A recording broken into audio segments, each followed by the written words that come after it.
Hello बच्चों, कैसे हो आप लोग। आज हम लोग नए चैप्टर के साथ शुरुआत करेंगे। चैप्टर का नाम है सर्किल। सर्किल जो चैप्टर है वो आईआईटी जेई के लिए एक बहुत ही इम्पोर्टेंट चैप्टर के लिए अपनी पहचान बना के रखता है। इस चैप्टर में बहुत सारे आपको फॉर्मूले मिलेंगे, बहुत सारे कॉन्सेप्ट है। तो हम लोग बारी बारी से एक सीरीज में बनाने जा रहा हूँ सर्किल का। और ये सीरीज बिल्कुल ऐसी होगी कि आपको ये पढ़ने के बाद किसी और नोट्स की बिल्कुल भी कभी ज़रूरत पड़ने वाली नहीं है। तो आइए शुरू करते हैं। सबसे पहले तो हमें जानना पड़ेगा कि सर्किल की प्रॉपर डेफिनेशन क्या होती है। तो आइए एक बार हम सर्किल की डेफिनेशन को देख लेते हैं। तो इसे हम लोग बोलते हैं अ circle is the locus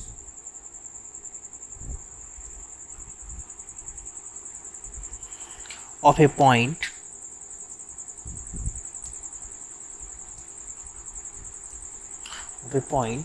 which moves in a plane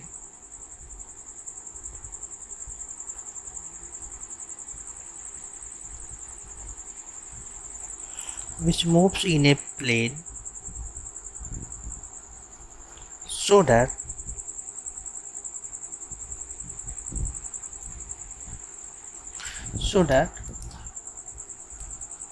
its distance from a fixed point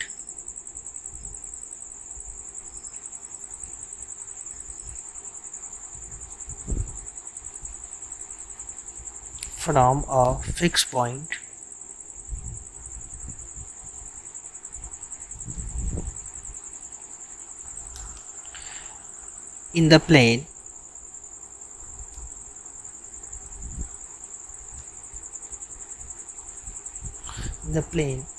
is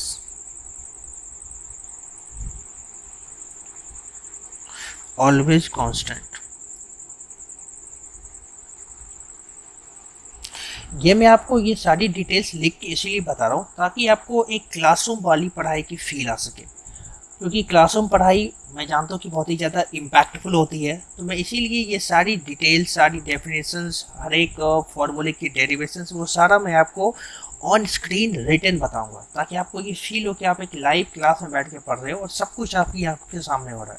आप इसे पॉज करके इसका स्क्रीनशॉट लेके आप इसे लिख सकते हैं, या इसे पॉज करके आप इसे अपनी नोटबुक में भी डायरेक्टली लिख सकते हैं। ठीक है। अब यहाँ पे क्या था कि लोकस है ना, सर्किल एक लोकस है। सर्किल लोकस है बहुत सारे एक पॉइंट का लोकस है जो मूव करता है एक प्लेन में। ओके। और वो कुछ इस तरीके से मूव करता है कि इसका जो डिस्टेंस है एक फिक्स पॉइंट से वो हमेशा कांस्टेंट होता है, हमेशा ये कांस्टेंट होता है। अब यहाँ पे दो चीज़ें हमारे पास आई। एक जो हमारे पास है वो है ये वाला फिक्स पॉइंट, ये जो आप यहाँ पे देख रहे हो फिक्स पॉइंट, और दूसरा है डिस्टेंस, है ना।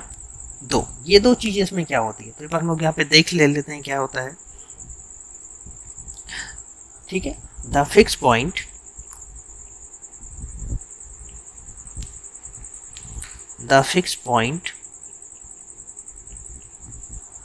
is called center of the circle।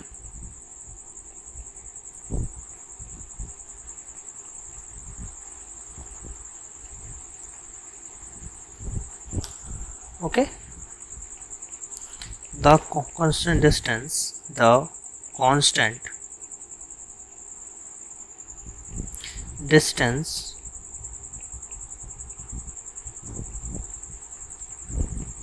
is called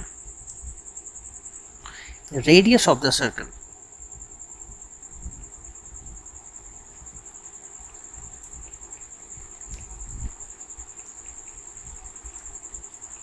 ठीक है। तो जो हम लोग का ये फिक्स पॉइंट था इसे हम क्या बोलते हैं, सर्कल का सेंटर बोल देते हैं। ये सेंटर आप यहाँ पे देख रहे हो। और जो डिस्टेंस होता है ये वाला डिस्टेंस, इसे हम क्या बोल देते हैं, रेडियस ऑफ द सर्कल। तो सर्कल में हमेशा दो चीज़ें बहुत ज़्यादा इंपॉर्टेंट होती है। एक होता है उसका सेंटर और दूसरा होता है उसका रेडियस। ठीक है। अब आइए हम लोग कुछ सर्कल के इक्वेशन को देखते हैं कि सर्कल के इक्वेशन को कैसे कैसे लिख सकते हैं।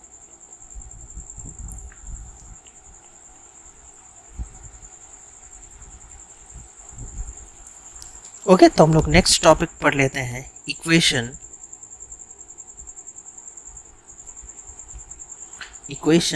of circle in different forms.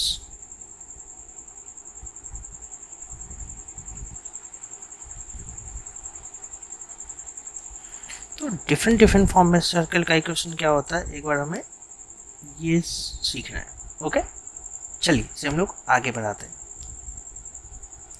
तो सबसे पहला जो इसमें होता है, द फर्स्ट वन, वो हम लोग इसको बोलते हैं 1 नंबर में centre radius form. Centre radius form.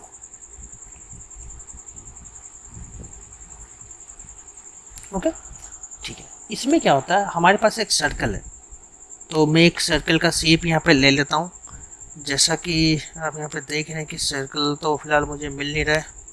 Object पे चलते हैं, यहाँ भी नहीं है, ये रहा सर्कल. तो हमने यहाँ पे क्या किया, एक हम लोग यहाँ पे सर्कल ले लेते हैं कोई भी. ओके, तो हमने यहाँ पे एक सर्कल ले लिया.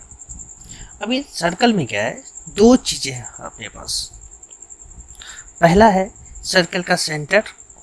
तो मान लेते हैं कि जो सर्कल है इसका यहाँ पे एक सेंटर है. मैं इसे ब्लैक कलर दे देता हूँ. यहाँ पे मानते हैं सर्कल का सेंटर है जिसका हम लोग कोऑर्डिनेट मान लेते हैं h, k का. और इस सर्कल के सर्कमफ्रेंस पे कोई एक p पॉइंट है जिसका कोऑर्डिनेट ले लेते हैं x, y का. डन. और इसका जो ये बीच का डिस्टेंस है, इस डिस्टेंस को हम लोग कंसीडर कर लेते हैं कि ये डिस्टेंस a है. अब इसी डिटेल को एक बार हम यहाँ पे रिटर्न में कर लेते हैं. That is let a be the radius and c bracket में लिख देते हैं सेंटर का जो भी कोऑर्डिनेट है h, k be the center of any circle. ठीक है. तो यहाँ पे हमने क्या किया, एक सर्कल लिया, उसका हमने सेंटर मान लिया h, k, और एक कोई भी पॉइंट जो सर्कल पे है जिसकी कोऑर्डिनेट वैल्यू क्या है b ब्रैकेट में x, y. Okay. If p bracket में x, y, ये जो x, y है p के साथ, ये क्या है, उसका कोऑर्डिनेट है be any point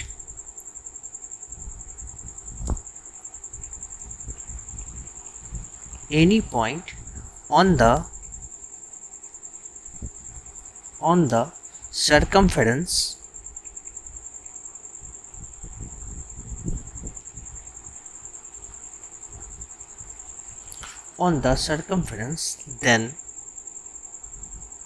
then हम यहाँ पे लिख सकते हैं क्या कि C से P का जो डिस्टेंस है वो सर्कल के रेडियस के इक्वल होगा. जैसा कि आप सब यहाँ पे देख पा रहे हैं कि यहाँ से सेंटर का दिस पॉइंट से लेके सर्कमफ्रेंस के P तक का ये जो डिस्टेंस आपको दिखाई पड़ रहा है, यही डिस्टेंस A के इक्वल है. A क्या है, सर्कल का रेडियस है.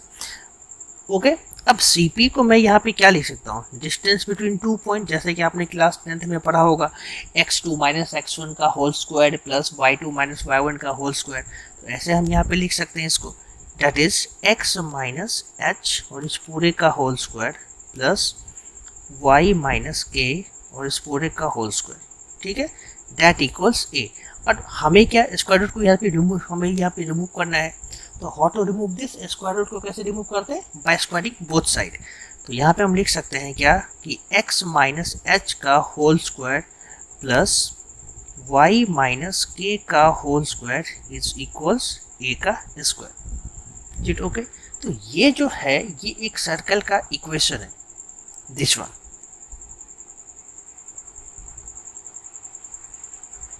मैंने इसे हाईलाइट यहाँ पे कर दिया है ताकि आपके लिए अच्छा रहे.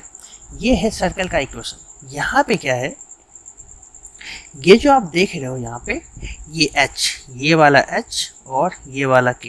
तो ये h और k को हम लोग क्या बोलते हैं, सर्कल का सेंटर. और ये जो a होता है, this a is called radius of the. इसे हम लोग क्या बोलते हैं बेसिकली, वो मैं यहाँ पे आपको लिख देता हूँ.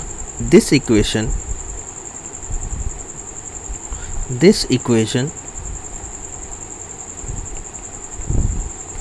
is known as the central form of the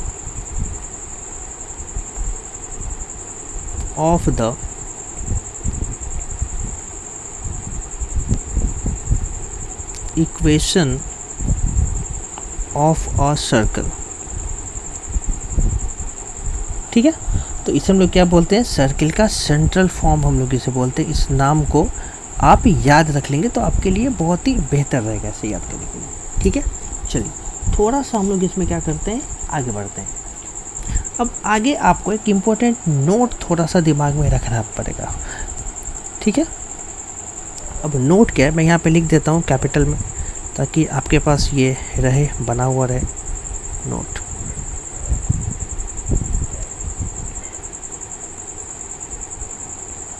अब यहाँ पे क्या होता है, when अभी जैसे हमने क्या किया था, सेंटर लिया था जिसकी वैल्यू थी h, k। अब मान के चलिए वही अगर सेंटर h की वैल्यू 0 हो जाए, ये जो h है, ये दिस h की वैल्यू 0 हो जाए और ये वाले k की वैल्यू भी 0 हो जाए। ठीक है, देन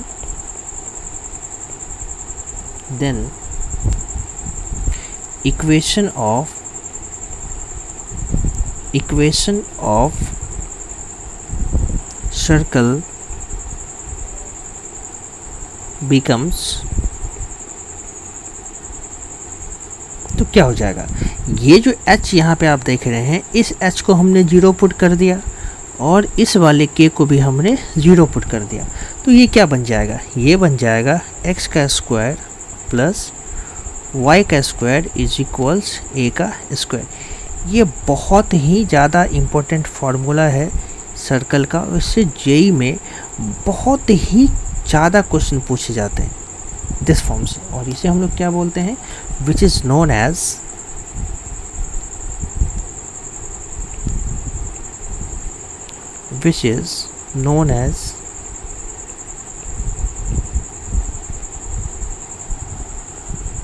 standard form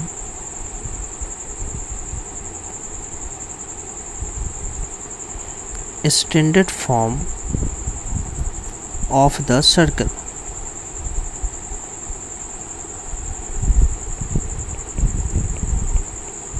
ठीक है, तो जब भी सर्कल का इक्वेशन हम लोग स्टैंडर्ड फॉर्म में लिखते हैं, उस पार्टिकुलर केस में जब सर्कल का सेंटर होता है वो हमेशा ओरिजिन हमारा होता है। जैसे कि आप यहाँ पे देख पा रहे हैं, ये तो 0 0 किसका कोऑर्डिनेट होता है, ये हमारा कोऑर्डिनेट होता है ओरिजिन का, है ना। तो आप यहाँ पे इसे इम्पोर्टेंट के साथ हाईलाइट भी कर सकते हैं कि जब भी हम लोग किसी भी सर्कल के स्टैंडर्ड इक्वेशन को कंसीडर करते हैं तो उस पार्टिकुलर केस में जो सर्कल का सेंटर होता है वो हमेशा ओरिजिन होता है। ठीक है, तो अभी हम लोग पढ़ क्या रहे थे, अभी हम लोग जो बेसिकली कर रहे थे वो क्या था कि सर्किल के इक्वेशन को डिफरेंट फॉर्म में हम लोग पढ़ रहे थे। तो सबसे पहला फॉर्म क्या था, इन सेंटर रेडियस फॉर्म, ये था हम लोग का पहला। अब जो सेकेंड आता है वो आता है parametric form. The second one is number 2 is parametric form.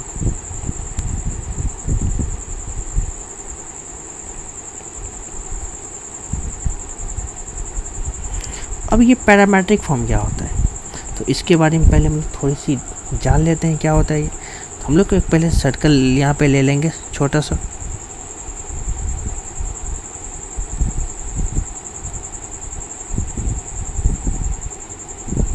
ठीक है, ये हमने एक सर्कल ले लिया। चलिए अब इस सर्कल पे हमें थोड़ी एक्सेस भी चाहिए, एक्स और वाई एक्सेस भी हमें यहाँ पे चाहिए होगा।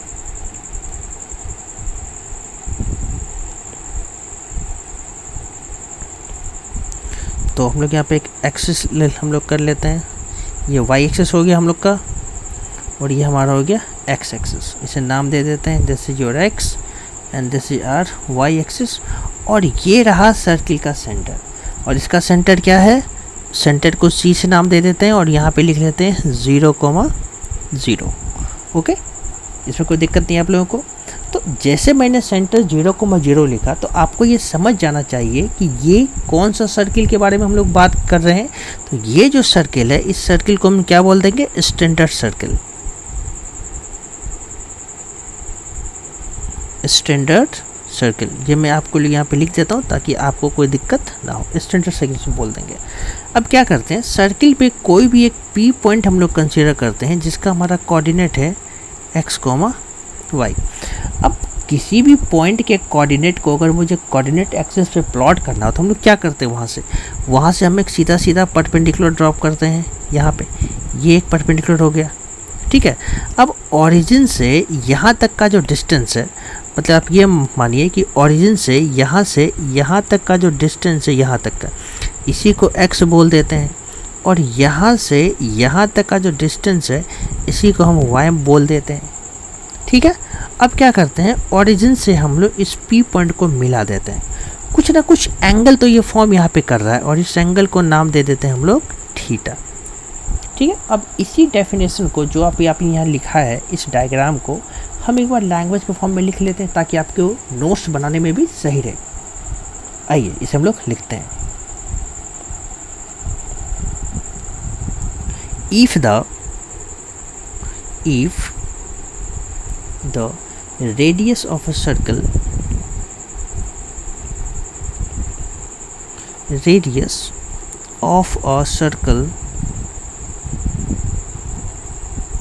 whose center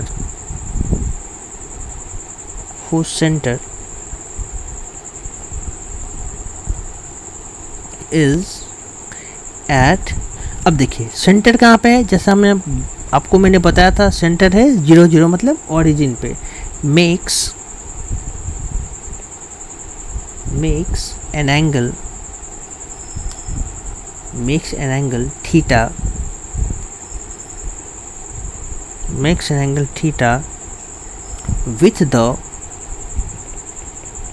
with the positive direction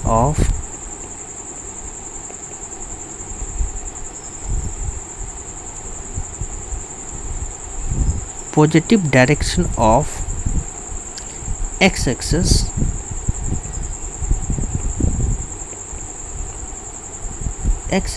then theta is called the parameter।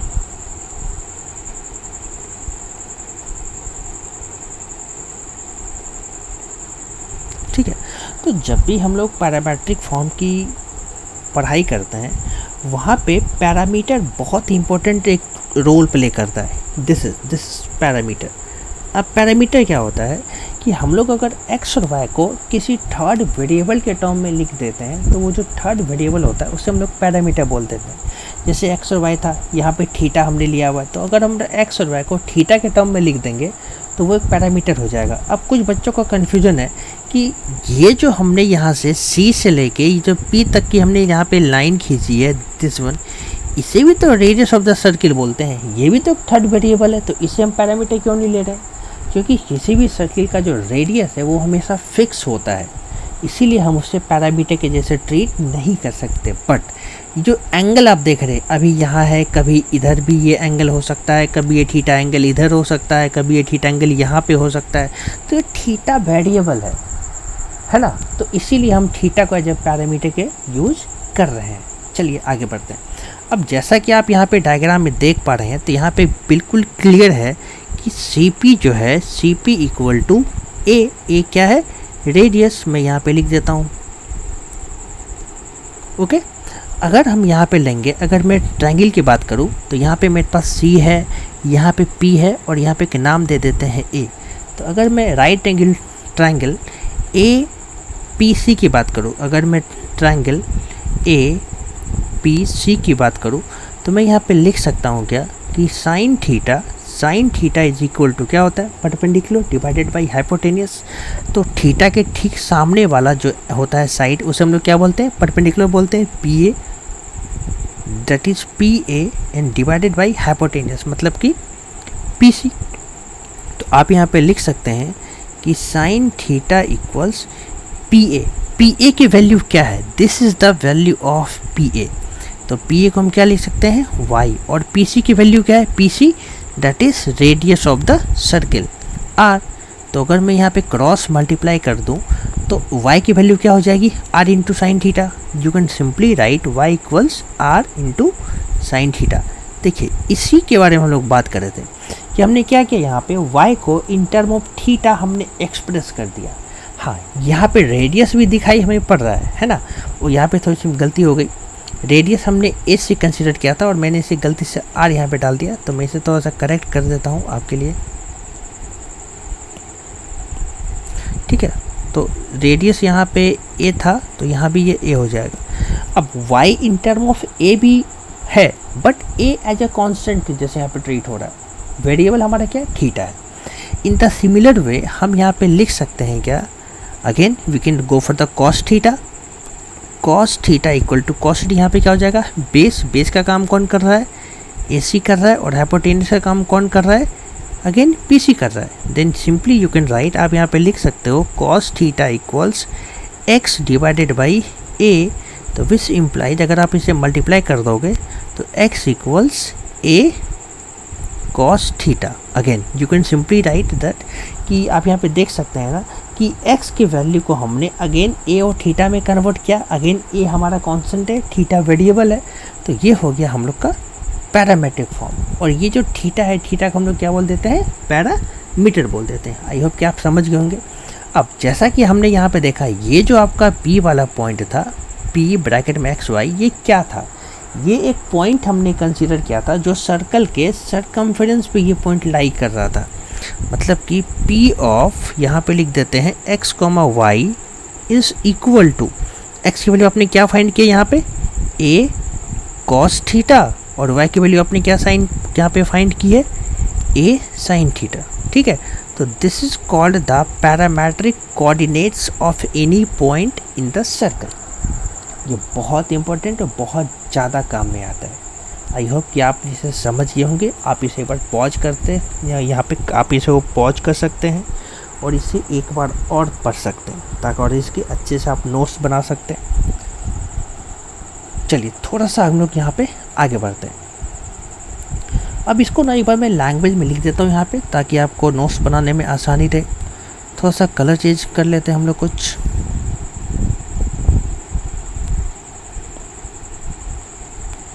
ठीक है, चलिए।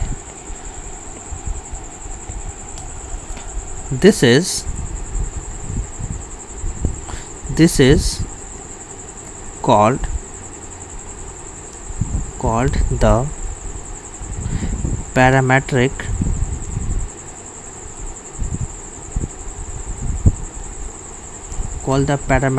coordinate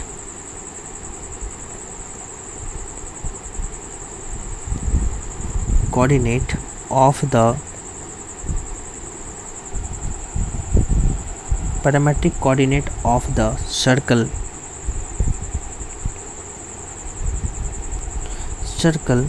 और कौन सा सर्कल है? X square plus y square is equals a square. ठीक है, हमने ये वाला सर्कल यहाँ पे लिया हुआ है। Okay,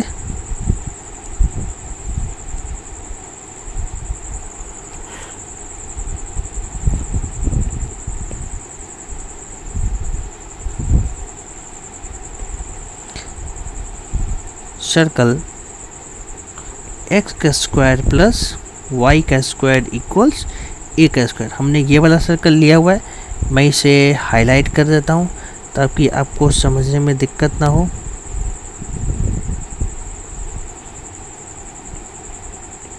circle and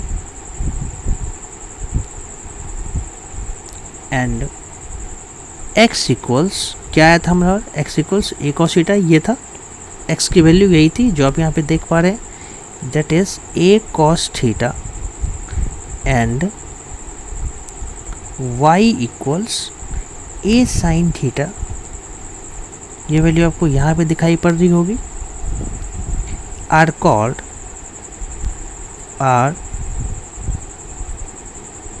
called parametric equation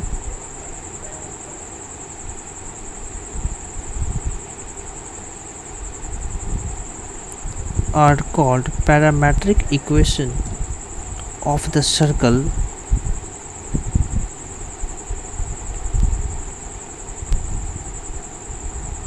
है ना, that is अब वो सर्कल कौन सा था, x square plus y square is equals a का स्क्वायर। तो ये था पैरामेट्रिक फॉर्म। आई होप कि आप समझ गए होंगे। तो हमने एक बार मैं आपको रिकैप कर देता हूँ पैरामेट्रिक फॉर्म में क्या हुआ। तो हमने क्या होता है, एक हमने सर्कल लिया और सर्कल हमने कौन सा लिया, हमने लिया स्टैंडर्ड सर्कल। इसका और इसका सेंटर कहाँ होता है, इसका सेंटर होता है ओरिजिन पे 0,0 पे, ठीक है। उसके बाद हमने उसके सर्कमफरेंस पे क्या किया, एक पी पॉइंट यहाँ पे लिया हमने और यहाँ से एक परपेंडिकुलर ड्रॉप किया। तो ये डिस्टेंस y हो गई, ये हमारा x हो गया, ठीक है। और सेंटर को हमने p के साथ मिलाया, ये एंगल हमारा हो गया थीटा, जैसा कि आप यहाँ पे देख पा रहे हैं। और ये तो रेडियस ऑफ द सर्कल है, दिस इज r, ओके। इसमें कोई दिक्कत नहीं है आपको। अभी हमने क्या किया है कि थीटा को x और y के टर्म में हमने दोनों को आपस में रिलेट किया है। उसके लिए हमने क्या यूज़ किया, साइन थीटा यूज़ किया, यहाँ पे एक बार कॉस थीटा यूज़ किया। x equal to again cos theta क्या किया हमने, x अपॉन a मतलब कि बेस अपॉन हाइपोटेन्यूस, वहाँ से हमने x equal to a cos theta put किया, y बराबर a साइन थीटा पुट किया। और वो हमने यहाँ पे लिखा कि जो p वाला पॉइंट x और y था उसे हमने कॉस और साइन के फॉर्म में कन्वर्ट कर दिया है। और उसी सारी बातों को हमने यहाँ पे लैंग्वेज के फॉर्म में लिख दिया है ना। अब यहाँ पे एक बहुत ही इम्पोर्टेंट बात है जो आपको जान लेनी चाहिए। ये जो पैरामेट्रिक फॉर्म का हमने अभी इक्वेशन पढ़ा है ना, वो हमने तब पढ़ा जब हमारा सर्कल जो था वो स्टैंडर्ड फॉर्म में था, है ना। जब हमारा सर्कल क्या था, स्टैंडर्ड फॉर्म में था। कि जब सर्कल का इक्वेशन था x square plus y square equals a square, तो उस केस में जो पैरामेट्रिक फॉर्म था, मैं एक बार यहाँ पे लिख देता हूँ, पैरामेट्रिक फॉर्म वो क्या था, वो था x equals a cos theta and y equals a sin theta. बस इसी चीज़ को आप गौर से एक बार समझना। यहाँ पे a किसे रिप्रेजेंट कर रहा है, a है सर्कल के रेडियस को, ठीक है। अब ये जो स्क्वायर है इस x का स्क्वायर है ये, तो इसी x को ना मैंने यहाँ पे लिखा x इक्वल्स रेडियस के साथ cos थीटा, और ये जो y था, मैं एक बार कलर चेंज कर देता हूँ, ये जो y था इसी y को हमने यहाँ पे लिखा a इंटू साइन थीटा, है ना। ये जो y का स्क्वायर था उसी को हमने लिखा a equal to sine theta. अब अभी थोड़ी देर पहले हमने देखा था कि सर्किल का जो इक्वेशन था, सर्किल का जो एक दूसरा वाला इक्वेशन था, मैं यहाँ पे लिख देता हूँ, है ना। The parametric form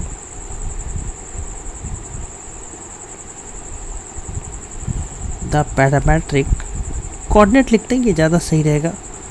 the parametric coordinate of any point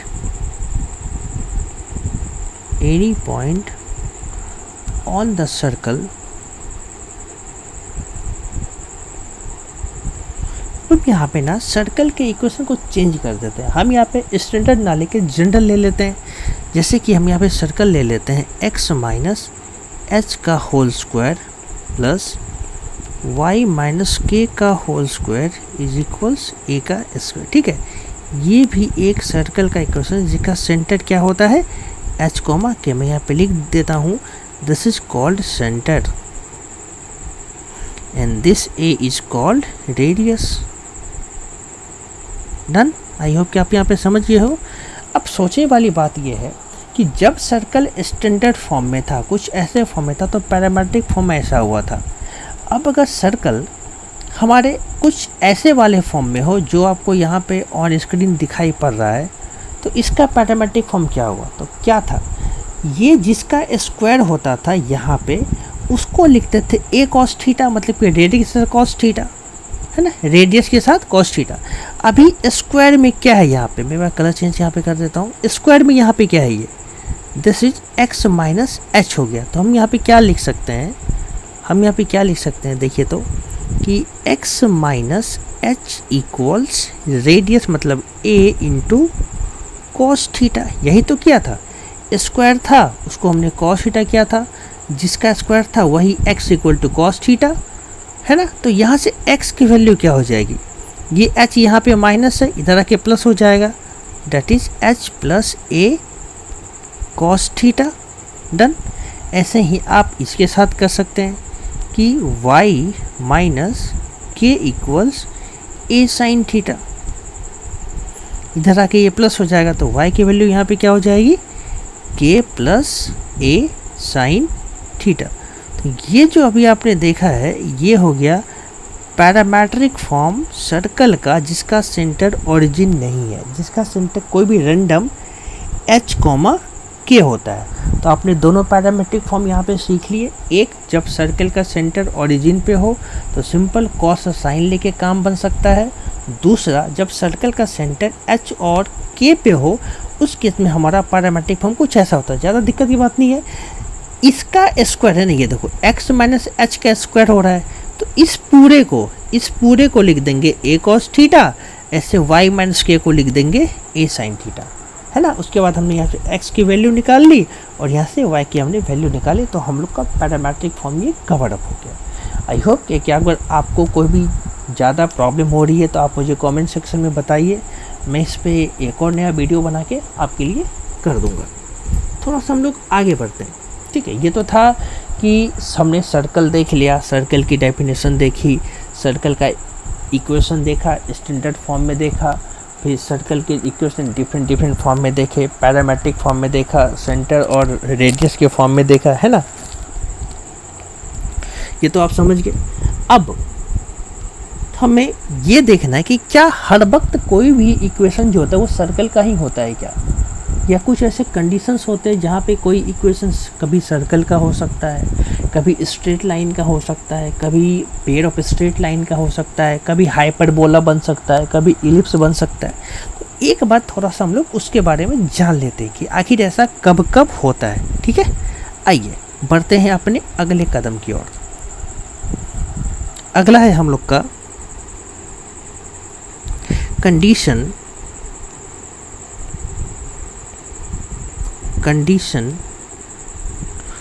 for a circle, है ना। एक सर्कल के लिए क्या क्या कंडीशन होना चाहिए, हम लोग अभी उसके बारे में बात करेंगे। जैसा कि अभी हम लोगों ने देखा कि सर्कल का जो इक्वेशन होता है वो डिग्री 2 का होता है।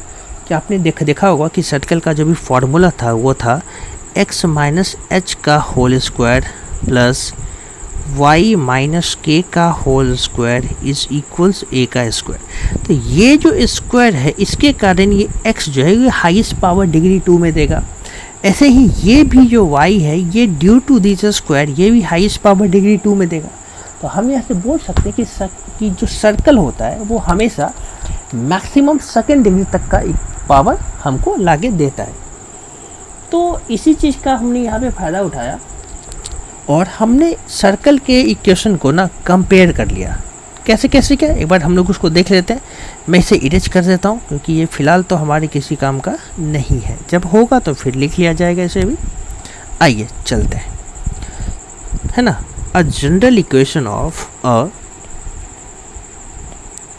जनरल equation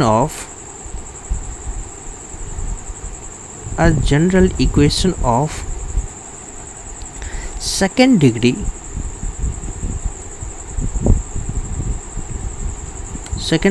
क्या होता है ना।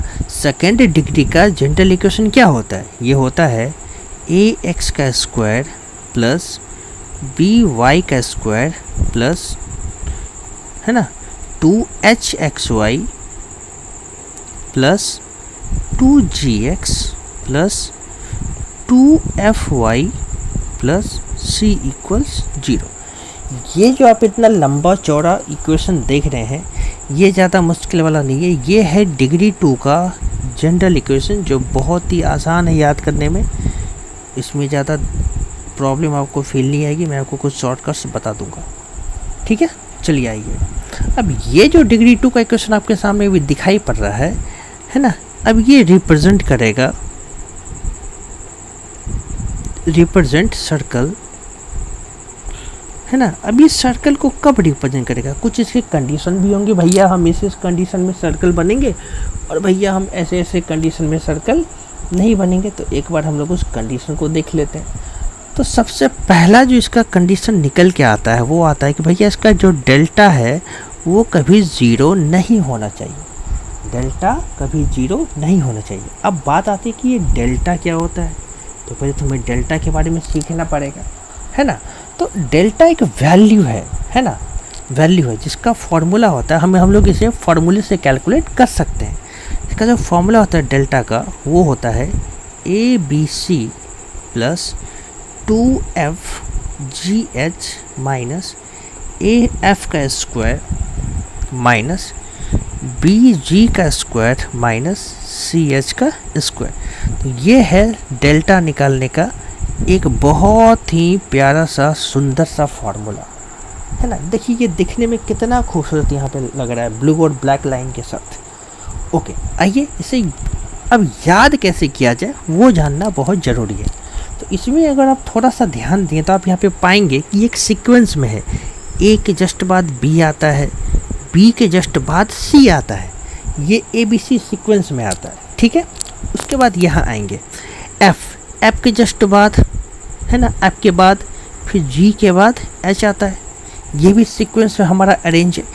ये जो 2 वाले भैया यहाँ पे बैठे हुए हैं ना, ये क्या करते हैं, अब सबके साथ पावर में आ जाते हैं। देखिए ए के साथ आया एफ यहाँ पे, उसका स्क्वायर, ए भी पहले था एफ भी पहले था, दोनों पहले पहले मिल गया। अब ए के बाद यहाँ बी आता है, यहाँ एफ के बाद जी आता है तो माइनस हो गया BG का स्क्वायर। उसके बाद यहाँ सी आता है, यहाँ एच आता है तो CH का स्क्वायर होगा, है ना। तो आपको जब भी क्वेश्चन मिलेगा आप वहाँ से ABC की वैल्यू को फाइंड आउट करेंगे और इसमें पुट करके चेक करेंगे। हम लोग ऐसे क्वेश्चन को आगे भी करने वाले हैं, आप घबराइए नहीं।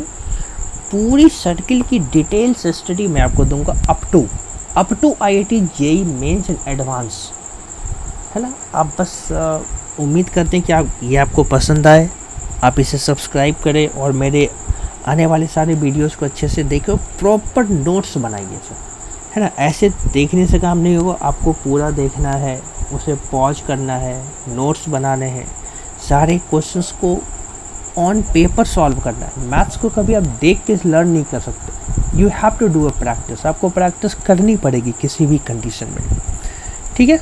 आगे बढ़ते हैं। सेकंड जो इसका पॉइंट आता है नंबर 2, वो आता है that is coefficient of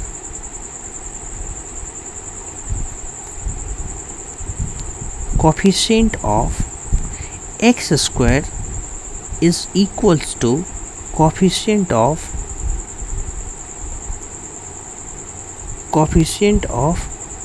y का स्क्वायर, ठीक है। अब देखिए यहाँ पे x स्क्वायर का कोएफिशिएंट यहाँ पे आपको क्या दिखाई पड़ रहा है, दैट इज a, और y स्क्वायर का कोएफिशिएंट यहाँ पे क्या दिखाई पड़ रहा है, b, है ना। तो इसकी वैल्यू आपस में सेम, मतलब कि आप लिख सकते हैं a इक्वल्स b। आप यहाँ पे लिख लीजिए कि that is a equals b।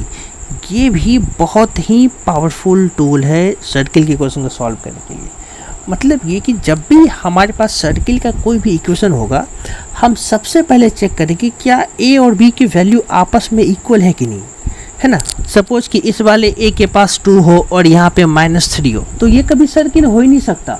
अगर ऊपर से भगवान भी आके बोल देना कि ये सर्किल है, तो आप उससे बोलना कि नहीं, हमारे टीचर ने पढ़ाया है वो सही है, तुम गलत हो, है ना। भरोसा करना सीखिए खुद पे। ओके, आई होप कि आप समझ गए होंगे। चलिए एक और पॉइंट इसमें एक आता है छोटा सा, और एक बार उसको भी देख लेते हैं। अगला जो है वो है coefficient of, point number 3, coefficient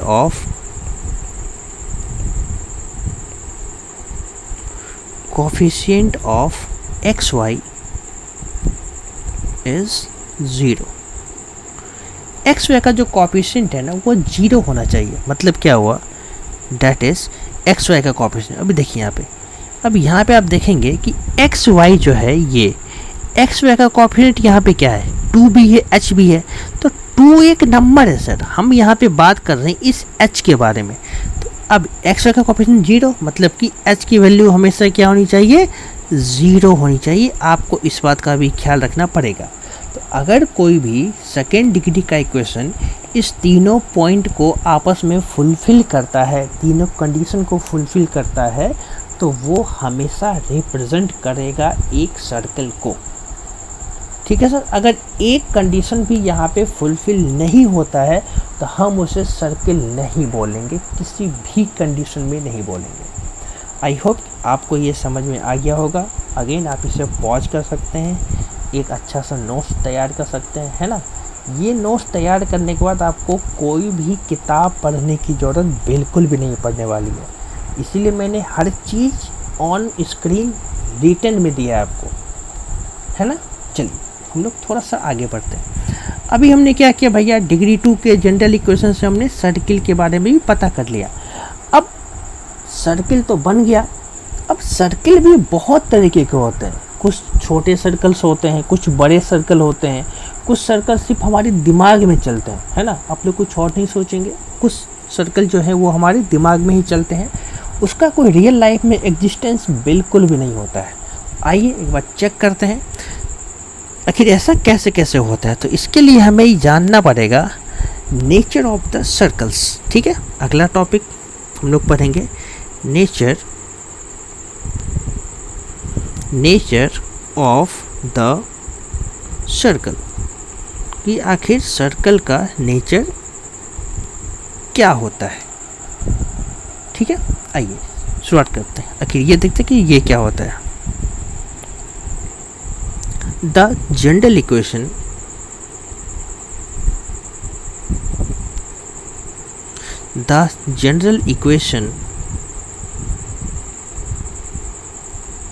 of circle. ठीक है, सर्कल का जनरल इक्वेशन क्या होता है हम लोग पहले ये जान लेते हैं। ये होता है x का स्क्वायर प्लस y का square plus 2gx plus 2fy plus c equals 0। आप इसको बिल्कुल अच्छे से याद कर लेंगे, ये बहुत ही ज़्यादा इम्पोर्टेंट है। I hope so. ठीक है, ओके। ये कुछ ज़्यादा अजीब सा कलर हो गया ना, इसे हम लोग यहाँ से हटा देते हैं, ये ऐसे ही ठीक है। तो इसमें क्या है, तो जब भी हम लोग किसी भी सर्कल के इक्वेशन में देखेंगे तो सर्कल में बेसिकली दो चीज़ें अगेन इंपॉर्टेंट होती है। एक होता है सर्कल का सेंटर और एक होता है सर्कल का radius.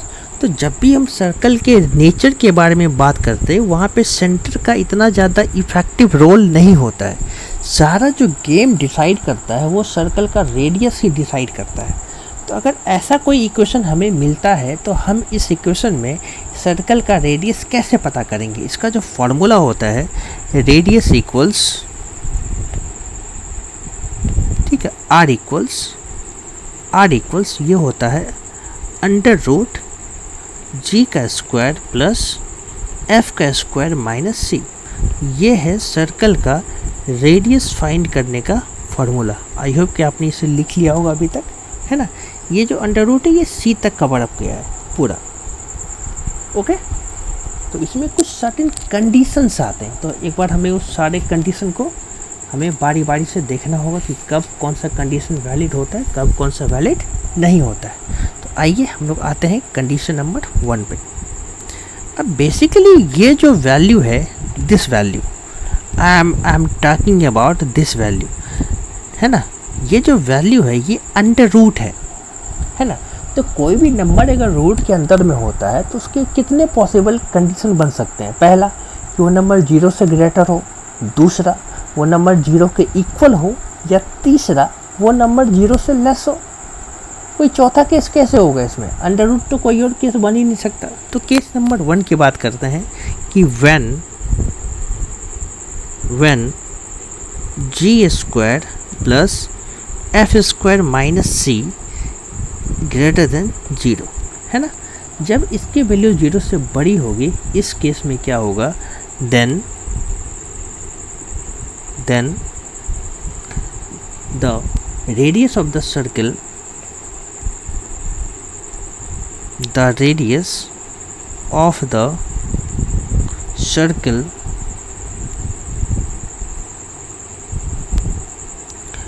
will be real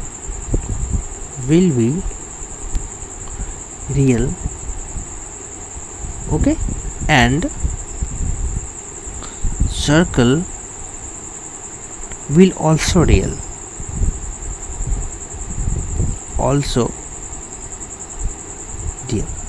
okay. I hope कि आप ये समझ गए हो।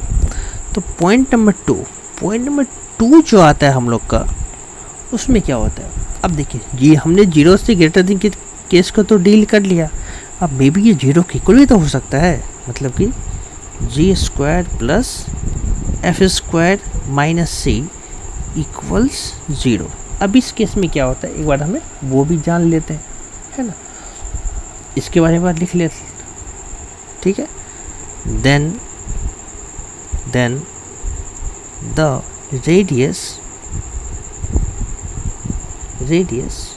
of the circle will be real of the circle will be real okay, and the circle is called point circle, है ना। तो वैसे हम लोग सर्कल को क्या बोलते हैं, पॉइंट सर्कल। तो बेसिकली पॉइंट सर्कल क्या हुआ कि जब हमारा रेडियस जो है वो जीरो हो जाए, है ना। तो वैसे केस में जीरो हमारा जीरो की रियल नंबर है, वही हमने यहाँ पे लिखा है कि सर्कल विल बी रियल, है ना। Radius of the circle will be real and the circle is called point circle. तो वैसे सर्कल को क्या बोल देंगे हम लोग, पॉइंट सर्कल बोल देंगे, ठीक है जी। चलिए थोड़ा सा और आगे बढ़ते हैं। जो थर्ड केस आता है वो है कि when g square plus F square minus c less than zero, इस केस में क्या होगा, ठीक है। एक बार इसे भी देख लेते हैं। Then the radius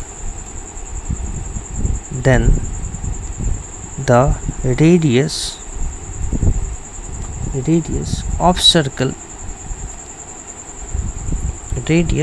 the circle will be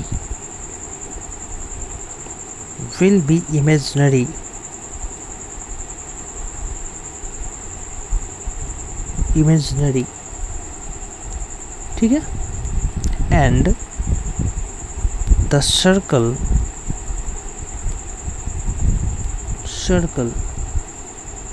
is called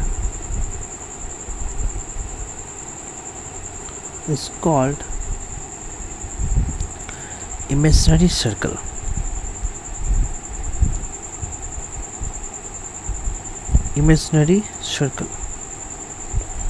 ठीक है। तो ये आपने देख लिया कि भाई जब रेडियस की जो वैल्यू होती है वो जब जीरो से बड़ी होगी, कब ज़ीरो होगी, कब जीरो से छोटी होगी। तो सर्कल का जो रेडियस है, ये तीन चीज़ें, इस पे सर्कल का नेचर डिपेंड करता है। कब सर्कल रियल होगा, कब सर्कल पॉइंट होगा, कब सर्कल इमेजिनरी सर्कल होगा। आई होप कि आप इसे अच्छे से समझ गए हैं, है ना। थोड़ा सा और हम लोग एक दो टॉपिक देख लेते हैं। आई होप कि आपको ये सही लग रहा होगा, है ना। अगले में आते हैं।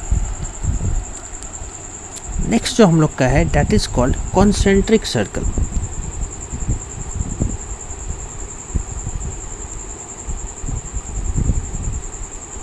circles,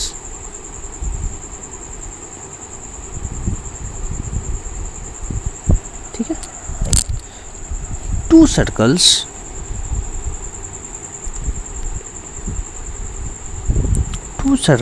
having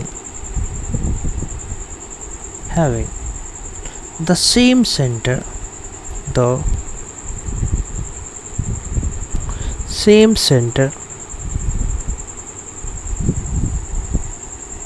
but different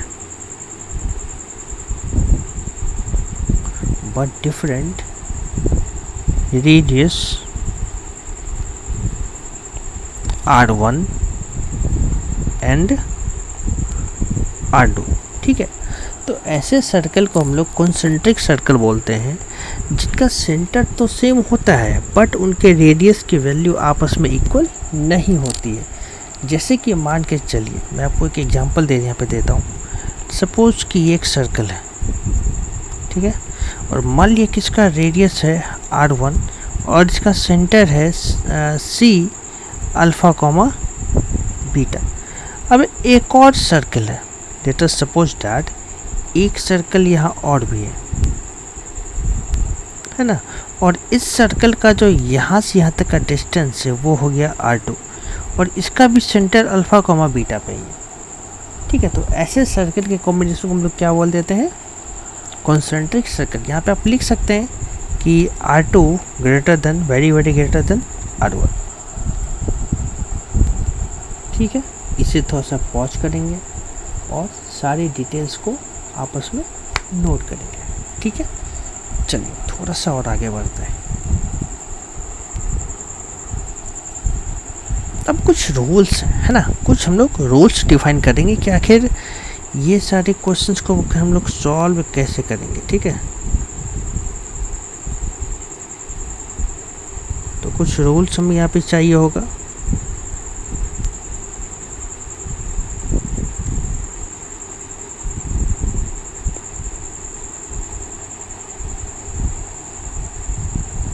चलिए, है ना, अब यहाँ पे हम लोग लिख लेते हैं कि rule very important,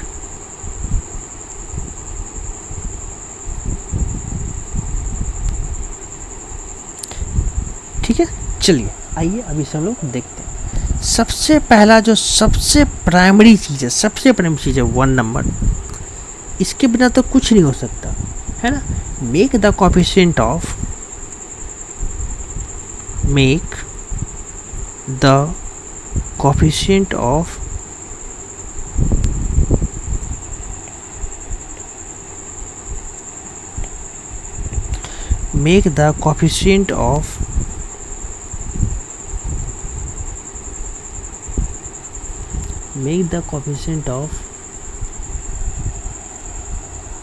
x square and y square equal to 1 and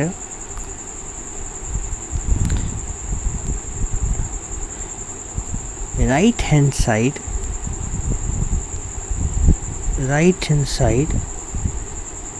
equal to 0। इस बात का ध्यान रखेंगे कि राइट हैंड साइड हमेशा 0 को अप्रोच करेगा और जो लेफ्ट हैंड साइड में है वहाँ पे एक्स स्क्वायर और वाई स्क्वायर की जो कोएफिशिएंट होती है वो हमेशा आपस में सेम होनी चाहिए, ठीक है। Second number, then coordinate of centre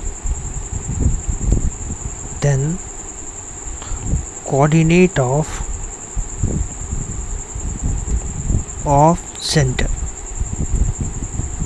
तो इसे हम लोग मान लेते हैं, let us suppose that alpha comma beta. तो अब अल्फ़ा निकाला कैसे जाए, तो अल्फ़ा निकालने का जो फॉर्मूला होता है वो होता है माइनस कोएफिशिएंट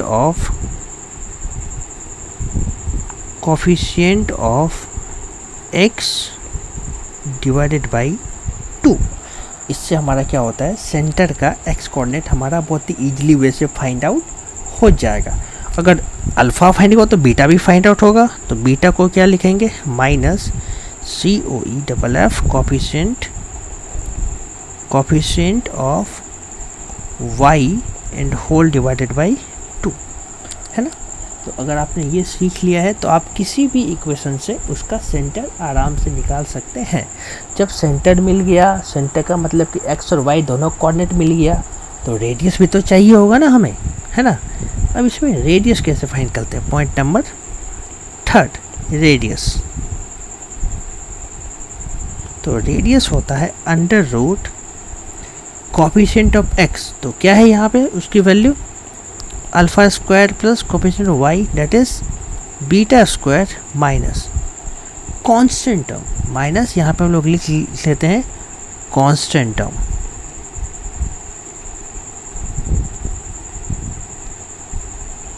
ठीक है, ये तो हमारा हो गया कांस्टेंट टर्म। तो आज जो हमने सब कुछ पढ़ा ये सर्कल का एकदम बेसिक था। अगले क्लास में हम लोग पढ़ेंगे डिफरेंट फॉर्म में सर्कल की क्वेश्चन हम लोग कैसे फाइंड आउट कर सकते हैं, सर्कल पे टेंजेंट कैसे खींच सकते हैं, 3 पॉइंट्स अगर एक ही सर्कल में हो तो आखिर उसके इक्वेशन को हम लोग कैसे फाइंड आउट कर सकते हैं। तो आज के लिए इतना ही। आई होप कि आप लोग को अच्छा लगा होगा। अभी रात के 12:30 बजने वाले हैं जब ये लेक्चर मैं आप लोग के लिए रिकॉर्ड कर रहा हूँ। बहुत मेहनत लगती है एक लेक्चर को रिकॉर्ड करने में। ठीक है, तो अगर आप लोग का बहुत अच्छा प्यार इस वीडियो में मिलता रहा तो बहुत ही जल्दी सर्कल सीरीज का मैं अगला वीडियो लेके आ जाऊँगा। तब तक के लिए इतना ही। Thank you so much.